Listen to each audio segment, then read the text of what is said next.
నమస్తే, నేను మీ ఎస్ఎస్వి భాస్కర్రావు. మీరు చూస్తున్నది ది ఫెడరల్ ఆంధ్రప్రదేశ్. రాష్ట్రంలో అటు ప్రతిపక్షం, ఇటు అధికార పక్షం. ఒకరిది అస్తిత్వం కోసం పోరాటం అయితే అధికార పక్షానిది ఆధిపత్యం కోసం ఆరాటం జరుగుతుంది. వీరిద్దరి రాజకీయ ఆధిపత్య పోరాటాల నేపథ్యంలో రైతులు సతమతమవుతున్నారు. వారి గోడు పట్టించుకునే నాథుడే లేకుండా పోతున్నారు. అయితే వాతావరణ పరిస్థితుల్లో నేపథ్యంలో సూపర్ ఎల్నినో కారణంగా వర్షాభావ పరిస్థితులు ఏర్పడ్డాయి. దీంతో ఋతుపవనాల ఆగమనం ఆలస్యం కావడం వల్ల చినుకు జాడలేదు. దీంతో రాయలసీమలోనే కాకుండా రాష్ట్రంలోనే అనేక మండలాలపైన కరువు పంజా విసిరింది. ఈ పరిస్థితిని గట్టెక్కించడానికి రాష్ట్ర ప్రభుత్వం రైతుల కోసం వాతావరణ బీమా చేయించాలని ఈ ప్రీమియం గడువు ఈరోజు అంటే 31వ తేదీతో ముగిసింది. ఈ పరిస్థితుల్లో వాతావరణ బీమా చేయించడంలో కూడా వైసీపీ అధికార పక్షాన్ని ఇరుకన పెట్టే రాజకీయ అస్త్రాన్ని అందుకుంది. అనేక ప్రశ్నలు లేవనెత్తింది. అయితే బాధితులుగా ఉన్న రైతులకు ఎలాంటి మేలు జరుగుతుందనేది ఇక్కడ ప్రశ్నార్థకంగా మారింది. అంటే ఖరీఫ్ సీజన్ ఈ రోజుతో ముగియబోతోంది. వర్షాలు కురిసినా వేరుశెనగ సాగు చేయలేని పరిస్థితి. అదే సందర్భంలో ఈ వాతావరణ బీమా చేయించడం వల్ల వేరుశెనగ కాకుండా 4 రకాల ఉద్యానవన పంటలకే మేలు జరిగే పరిస్థితి ఉంటుందని అధికారులు చెబుతున్నారు. దీనిని కూడా రాజకీయ అస్త్రంగా ఎంచుకున్న వైసీపీ రాష్ట్ర ప్రభుత్వం పైన ఎదురుదాడికి సిద్ధమై అసలు వాతావరణ బీమా వల్ల ఎవరికి ఎలాంటి ప్రయోజనం చేకూరుతుంది, గతంలో తాము అధికారంలో ఉండగా రాష్ట్ర ప్రభుత్వమే రైతులకు ప్రీమియం చెల్లిస్తే ఇప్పుడు ఆ పరిస్థితి ఎందుకు లేకుండా పోయిందనేది వైసీపీ కొత్త ప్రశ్న తెర మీదకి తీసుకువచ్చింది. ఇది కొత్త ప్రశ్న ఏమి కాకపోవచ్చు, కానీ రాష్ట్ర ప్రభుత్వం ఈ విషయంలో రైతులకు అన్యాయం చేస్తుందని కూడా వైసీపీ ఆరోపిస్తోంది. అంటే ప్రకృతి ప్రజాప్రతినిధులు రైతులతో చెలగాటమాడుతున్నారనే విషయం ఇక్కడ స్పష్టంగా అర్థమవుతుంది. దీనికి సంబంధించి రాష్ట్రంలో చోటు చేసుకున్న రాజకీయ పరిణామాలు, అలాగే ఎల్నినో ప్రభావం ఎలాంటి అస్త్రంగా మారిందనేది ఒకసారి మనం పరిశీలిద్దాం. తెలుగుదేశం పార్టీ 2 ఏళ్ల పండుగ పేరుతో ఇంటింటి ప్రచార కార్యక్రమంలో బిజీగా ఉంది. అయితే పరామర్శలు, ఇసుక దోపిడీపై, సాగునీటి కాలువల సమస్యలను ఎత్తి చూపిస్తూ వైసీపీ నేతలు టీడీపీ కూటమిపై ఎదురుదాడి చేయడంలో పోరుబాట పట్టారు. సూపర్ ఎల్నినో కారణంగా వర్షాభావం వల్ల పంటలు సాగు చేయలేని స్థితిలో బిక్కుబిక్కుమంటున్న రైతుకు ఊరట కరువైంది. రాష్ట్రంలో రాజకీయ పరిస్థితిపై ఓ లుక్ వేద్దాం. సూపర్ ఎల్నినో కారణంగా వర్షాభావ పరిస్థితుల నేపథ్యంలో రాయలసీమపై మళ్లీ కరువు పంజా విసిరింది. ఆకాశం వైపు కళ్ళు కాయలు కాచేలా చూస్తున్న రైతులకు నిరాశే మిగులుతోంది. ఋతుపవనాలు మందగించి వర్షాలు ముఖం చాటేశాయి. ఈ పరిస్థితుల్లో ఉద్యానవన పంటల వాతావరణ బీమా చేయించే గడువు శుక్రవారంతో ముగిసింది. తమ పార్టీ అధికారంలో ఉన్నప్పుడు ప్రీమియం ప్రభుత్వమే చెల్లించింది. ఇప్పటి టీడీపీ కూటమి ప్రభుత్వం కష్టాల్లో ఉన్న రైతులను ఆదుకునేందుకు ఆ విధంగా సహకారం అందించడం లేదనేది వైసీపీ నిలదీస్తున్న ప్రశ్న.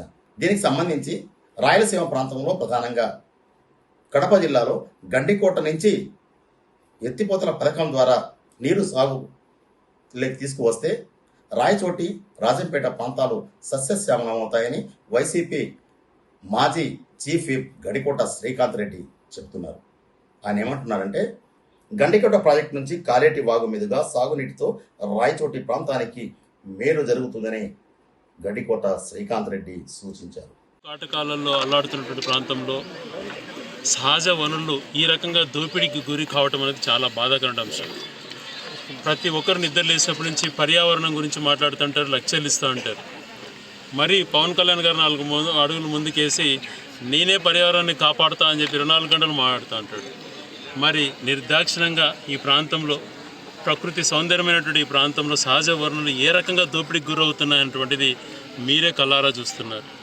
ఈ ప్రాంతం రైతులకు కానీ, సాగునీరుకి కానీ, లేకపోతే ఈ అటవీ యొక్క ప్రాంతంలో ఎన్నో జంతువులు ఉండేటువంటి ప్రాంతం, ఎంతో అందమైనటువంటి ప్రాంతంలో చేపల చెరువులు కూడా ఎప్పుడు గోదావరి జిల్లాలో కూడా కనపడవు. ఆ రకం చేపల చెరువులు లెక్కన ఈ రకంగా లక్షలాది టన్నులు దోచేసి ఈ ప్రాంతం నుంచి, ఈ ప్రాంతం ముందే పేదరిక ప్రాంతం, ఇక్కడ సహజ వనరులంతా కూడా దోపిడీకి గురి చేస్తున్నటువంటి వాళ్ళని ఏమనాలి? చాలా రోజుల నుంచి చెప్తున్న శాసనసభ్యుల వారు అనేక సార్లు కలెక్టర్ గారి దృష్టికి ఎన్నోసార్లు తీసుకెళ్లారు. ఏమాత్రం చలనం లేదు. ఈరోజు మేము వస్తున్నామని తెలుసుకొని ఇప్పటికిప్పుడు మిషన్లు దాపెట్టేసేసి టిప్పర్లు ఆపారు. రోజుకు 5-10 కాదు 100-150 టిప్పర్లు ఈ రకంగా తోలేటువంటి పరిస్థితి. ఇవన్నీ అడిగి పోగల వీడియోలు ఒకసారి జగన్మోహన్ రెడ్డి గారే ఈ వీడియో చూపించారు ఒక మీటింగ్లో, ప్రెస్ మీట్లో. కాశ్మీర్ ప్రాంతంలో యుద్ధానికి పోయినట్టు పోతున్న ట్యాంకర్లు ఏంది ఇంత ఘోరంగా ఉందని. ఈరోజు ఈ ట్యాంకర్లు చూస్తే మనకు అర్థమవుతాం. ఈరోజు ఒకరోజు మేము వస్తున్నామని చెప్పి దాపెడితే వాస్తవాలు దాగవు కదా. ఇంత ఘోరంగా వందలాది టిప్పర్లు ఇవన్నీ ఉండడంతో పాటు పెద్ద పెద్ద మిషన్లు పెట్టి ఈ రకంగా ఎత్తేటువంటి పరిస్థితి. ఇదిలా ఉంటే ఒక అనంతపురం జిల్లాలోని ఈ ఖరీఫ్ సీజన్ సాధారణ సాగు విస్తీర్ణం 8,48,000 ఎకరాలు. కానీ ఇప్పటి వరకు సాగైంది కేవలం 2,59,000 ఎకరాలు మాత్రమే. అంటే దాదాపు 6 లక్షల ఎకరాల్లో పంటలు అసలు సాగుకే నోచుకోలేదు. పరిస్థితి ఇంత తీవ్రంగా ఉంటే నాయకులు మాత్రం పరామర్శలు, టెంకాయల రాజకీయాల్లో మునిగిపోయారు. రాయలసీమలో ప్రధానంగా అనంతపురం జిల్లాలో కూడా ఖరీఫ్ సాగు సీజన్ ముగియబోతోంది. ఆ తర్వాత పరిస్థితి ఏంటి? రైతుల గోడును ఆలకించేది ఎవరు? రాయలసీమలో ప్రధానంగా వేరుశనగ పంటనే వర్షాధారంగా లక్షలాది ఎకరాల్లో సాగు చేస్తారు. సాధారణంగా జూలై నెలాఖరుతో ఖరీఫ్ విత్తనాల వేత గడువు ముగుస్తుంది. అదును దాటిన తర్వాత ఎంత వర్షం కురిసినా రైతులకు పెద్దగా ఉపయోగం ఉండదు. వర్షాభావం వల్ల భూమి ఆవిరై విత్తనం మొలకెత్తే పరిస్థితి లేదు. అక్కడక్కడ అల్పపీడనాల వల్ల వర్షాలు కొద్దిపాటి కురిసినప్పటికీ పొలాలు తడవడానికి కూడా సరిపోలేదు. రాయలసీమ జిల్లాలో ఈ ఏడాది నమోదు కావాల్సిన సాధారణ వర్షపాతం కంటే చాలా తక్కువ వర్షపాతం నమోదైంది. విత్తనం వేసిన రైతులకు పెట్టుబడి దండగైతే వేయని రైతులకు ఉపాధి కరువైంది. ఈ పరిస్థితుల్లో అసలు వాతావరణ బీమా చేస్తే ప్రయోజనం ఏంటి? దీనివల్ల రైతులకు కలిగే ప్రయోజనం ఏంటి? వైసీపీ ప్రభుత్వం అధికారంలో ఉండగా వాతావరణ బీమాను రాష్ట్ర ప్రభుత్వమే చెల్లిస్తే, ప్రస్తుతం టీడీపీ కూటమి మాత్రం రైతుల నుంచే వసూలు చేయాలని ఆదేశాలు జారీ చేయడాన్ని వైసీపీ నాయకులు తీవ్రంగా ఆక్షేపిస్తున్నారు. అది కూడా ప్రస్తుతం సాగులోని ఉద్యానవన పంటల్లో టమాటా కావచ్చు, లేదంటే బత్తాయి, మిగతా 2 రకాల పంటలకు మాత్రమే ప్రీమియం ఎక్కువ మొత్తంలో వసూలు చేయడం వెనుక ఆంతర్యం ఏమిటి? అసలే కరువుతో కష్టాల్లో ఉన్న రైతులకు ఇది అదనపు భారం కాదా అని కూడా వైసీపీ నాయకులు ప్రశ్నిస్తున్నారు. ఎల్నినో ప్రభావం కారణంగా వర్షాభావ పరిస్థితులు నెలకొంటే ఇలాంటి క్లిష్ట సమయంలో రైతులకు ఆదుకోవాల్సిన వాతావరణ ఆధారిత పంటల బీమా వ్యవహారం ఇప్పుడు పెద్ద రగడగా మారింది. ఉద్యానవన పంటల సాగు కోసం రైతులే సొంతంగా బీమా ప్రీమియం చెల్లించాలని అధికారులు ప్రచారం చేయడంపై వైఎస్ఆర్సీపీ తీవ్ర అభ్యంతరం వ్యక్తం చేసింది. జూలై 31తో ఈ బీమా గడువు ముగిసింది. ఈ అంశంపై అనంతపురం వైసీపీ మాజీ ఎమ్మెల్యే అనంత వెంకటరామిరెడ్డి తీవ్రస్థాయిలో మండిపడ్డారు. అసలు ఈ బీమా చేయిస్తే ఎలాంటి ప్రయోజనం కలుగుతుంది? రికార్డుల్లో ఒక రకం, క్షేత్రస్థాయిలో మరో రకం పంట ఉంటే రైతులకు ఎలాంటి మేలు జరుగుతుందని ఆయన ప్రశ్నించారు. ఆయన్ని గట్టెక్కించాలని చెప్పేసి అనేక రకాల, ఆ రోజు రాజశేఖర రెడ్డి గారు ముఖ్యమంత్రి అయినప్పుడు, అప్పుడు మేము కూడా పార్లమెంట్ సభ్యులమే, కొత్తగా యూపీఏ ప్రభుత్వం కావచ్చు ఏదైనా కానీ వ్యవసాయంలోనే ముఖ్యంగా అనంతపురం జిల్లాలో వేరుశెనగ కానీ ప్రతి ఒక్క దానికి కూడా ఇన్సూరెన్స్ అనేది కూడా తీసుకొని రావడం కూడా జరిగింది. అలాగే ఇన్పుట్ సబ్సిడీ అనేది కూడా తీసుకొని రావడం జరిగింది. కానీ గత 2 సంవత్సరాల్లో, మరి ముఖ్యంగా ఈ కూటమి ప్రభుత్వం వచ్చిన తర్వాత 4వ మారు ముఖ్యమంత్రిగా చంద్రబాబు నాయుడు గారు చేపట్టిన తర్వాత 2 సంవత్సరాల్లో అతివృష్టి, అనావృష్టి వలన పెద్ద ఎత్తున నష్టపోతే ఇన్పుట్ సబ్సిడీ లేదు, తర్వాత ఇన్సూరెన్స్ కూడా ఇంతవరకు కూడా ఒక పైసా కూడా ఇవ్వని అయిన ఈ 2 సంవత్సరాలు. గతంలో అయినా జగన్మోహన్ రెడ్డి గారు ముఖ్యమంత్రిగా ఉన్నప్పుడు ఉచిత బీమా పథకాన్ని కూడా అమలు పరిచేది. అంటే ప్రీమియం అనేది వాతావరణ బీమా కావచ్చు, ఏదైనా కానీ ఫసల్ బీమా కానీ ఏదైనా కానీ ప్రీమియం అనేది ప్రభుత్వమే చెల్లించేది. గత ప్రభుత్వం కూడా వైఎస్ఆర్ కాంగ్రెస్ పార్టీ ప్రభుత్వం. కానీ చంద్రబాబు నాయుడు గారు నిన్న 24లో మరొక మారు ఈ ప్రభుత్వం వచ్చిన తర్వాత ఆయన ఆధ్వర్యంలో ఆ ఉచిత బీమా పథకాన్ని కూడా తీసివేసి మీరే ప్రీమియం కట్టుకోమని కూడా చెప్పడం జరిగింది. పోయిన సంవత్సరం అంటే పోయిన ఖరీఫ్కు, రబీకి కూడా కట్టుకున్నారు రైతులే. కానీ ఇంతవరకు కూడా రాష్ట్ర ప్రభుత్వం అనేది తన షేర్ అనేది కూడా చెల్లించలేదని చెప్పే కారణంగా కేంద్ర ప్రభుత్వం కావచ్చు, లేకపోతే ఇన్సూరెన్స్ కంపెనీలు కూడా గత సంవత్సరానికి కూడా రైతులు కట్టుకున్న ప్రీమియం కూడా ఇంతవరకు కూడా ఇన్సూరెన్స్ అనేది కూడా రాలేదు. కూడా రాష్ట్ర ప్రభుత్వం కూడా ఇన్పుట్ సబ్సిడీ కూడా ఇవ్వలేని పరిస్థితి. గతంలో వైసీపీ అధికారంలో ఉండగా బీమా ప్రీమియం రాష్ట్ర ప్రభుత్వమే చెల్లిస్తే ఇప్పుడు టీడీపీ కూటమి ప్రభుత్వం ఆ పని ఎందుకు చేయడం లేదని అనంత వెంకట్రామిరెడ్డి సూటిగా ప్రశ్నించారు. రైతుల పరిస్థితి ఇలా ఉంటే అటు అధికార ఇటు ప్రతిపక్ష పార్టీలు మాత్రం తమ సొంత రాజకీయ మైలేజీ కోసమే తాపత్రపడుతున్నట్లు కనిపిస్తోంది. టీడీపీ నేతలు 2 ఏళ్ల నమ్మకం, అభివృద్ధి, సంక్షేమం, ఇంటింటికి టీడీపీ పేరుతో శంకుస్థాపనలు, టెంకాయలు కొట్టే కార్యక్రమాల్లో బిజీగా ఉన్నారు. పార్టీలో ధిక్కార స్వరం వినిపిస్తున్న నేతలను బుజ్జగించడంపైనే దృష్టి సారించారు. అదే సందర్భంలో పరిశ్రమల శంకుస్థాపనలు, జిల్లాల పర్యటనలకు ముఖ్యమంత్రి నారా చంద్రబాబు కావచ్చు, ఆయన కొడుకు రాష్ట్ర మంత్రి నారా లోకేష్ బిజీగా పర్యటనలో ఉన్నారు. పొలిటికల్ గేమ్ ఎలా ఉంది అంటే టీడీపీ ఇంటింటికి నిర్వహించడం అనేది కూడా వైసీపీ ఓ అస్త్రంగా మార్చుకొని విమర్శనాస్త్రాలు సంధిస్తోంది. వాస్తవానికి 2 సంవత్సరాల ప్రభుత్వ పాలన పూర్తి చేసుకున్న టీడీపీ కూటమి ప్రభుత్వం తాము సాధించిన ప్రగతిని, అందించిన సంక్షేమ ఫలాలను ప్రజలకు వివరించడంలో బిజీగా ఉంటుంది. ఇదే సందర్భంలో రైతులను పట్టించుకోకపోవడం పైన వైసీపీ నుంచి ఆక్షేపణలు వ్యక్తమవుతున్నాయి. హంద్రీ నీవా కాలువపై కూడా రాజకీయం సాగుతోంది. కాలువ లైనింగ్ పనులు సరిగా లేవని వైసీపీ ఇటీవల నిరసనలకు దిగింది. కాలువ పరిశీలనల పేరిట వైసీపీ మాజీ ఎమ్మెల్యేలు అనంత వెంకట్రామిరెడ్డి, వై విశ్వేశ్వరరెడ్డి, కేతిరెడ్డి పెద్దారెడ్డి, మాజీ మంత్రులు సాకే శైలజానాథ్, ఉషశ్రీ చరణ్, తలారి రంగయ్యతో పాటు అనేక మంది మాజీ ప్రజా ప్రతినిధులు హంద్రీ నీవా కాలువ గట్టుపైన భారీ ర్యాలీ నిర్వహించారు. ఆ మరుసటి రోజే రాష్ట్ర ఆర్థిక శాఖ మంత్రి పయ్యావుల కేశవ్, ఉరవకొండ ఎమ్మెల్యే కాలువ శ్రీనివాసులతో కలిసి అదే ప్రాంతాన్ని సందర్శించారు. రైతులకు టీడీపీ కూటమి చేసిన మేలును వివరించే ప్రయత్నం చేయడం ద్వారా వైసీపీకి వారిద్దరూ స్ట్రాంగ్ కౌంటర్ ఇచ్చారు. తాజాగా 2 రోజుల కిందట మాజీ మంత్రి ఉషశ్రీ చరణ్తో కలిసి రాప్తాడు మాజీ ఎమ్మెల్యే తోపుదుర్తి ప్రకాష్ రెడ్డి చెరువు సందర్శన ప్రారంభించారు. ఆ కార్యక్రమం ఇంకా సాగుతూనే ఉంది.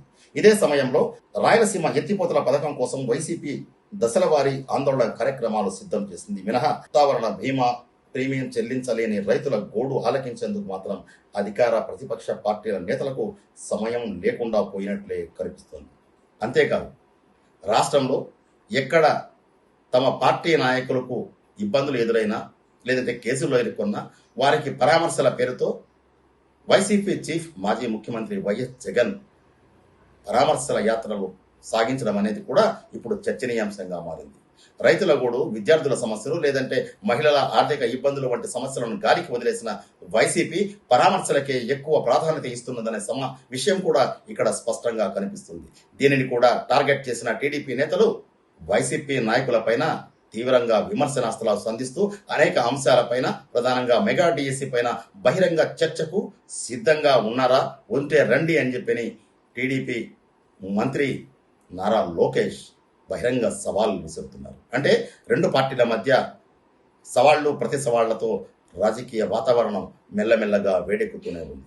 ఇదిలా ఉంటే కడప జిల్లాలో మరో తరహా రాజకీయం ప్రారంభమైంది. ఇక్కడ చెయ్యేరు నదిలో అత్యంత విలువైన నాణ్యమైన ఇసుకను కొల్లగొడుతున్నారనే విషయాన్ని కొత్తగా కనిపెట్టినట్లు వైసీపీ నాయకులు ఆ ప్రాంతాన్ని సందర్శించి, అది కూడా రాజంపేట నుంచి రాయచోటి వెళ్లే మార్గంలో అడవి ప్రాంతంలో ప్రవహించే నదిలో ఇసుకను తోడేస్తున్న తీర్పును సందర్శించారు. అక్కడ వైసీపీ రాజంపేట ఎమ్మెల్యే ఆకేపాటి అమర్నాథ్ రెడ్డి, రాయచోటి మాజీ MLA Gadikota Srikanth Reddy, R Ramesh Reddy, railway Koduru మాజీ ఎమ్మెల్యే కొరముట్ల శ్రీనివాసులు తదితరులు పార్టీ నాయకులతో భారీగా వెళ్లి ఆ ప్రాంతాన్ని సందర్శించి అక్కడ ప్రజలతో మమేకం కావడం అనేది కూడా ప్రస్తుతం రాజకీయంగా చర్చకు ఆస్కారం కల్పించింది. అటు కరువు పంజా విసురుతుంటే కడప జిల్లా రాజంపేట సమీపంలోని చెయ్యేరు నదిలో ఇసుక అక్రమ రవాణా అంశంపై రాజకీయ యుద్ధం తీవ్రస్థాయికి చేరింది. దీనికి సంబంధించి వైసీపీ మాజీ ఎమ్మెల్యేలు రాజంపేట ఎమ్మెల్యే ఆకేపాటి అమర్నాథ్ రెడ్డి కలిసి పరిశీలించారు.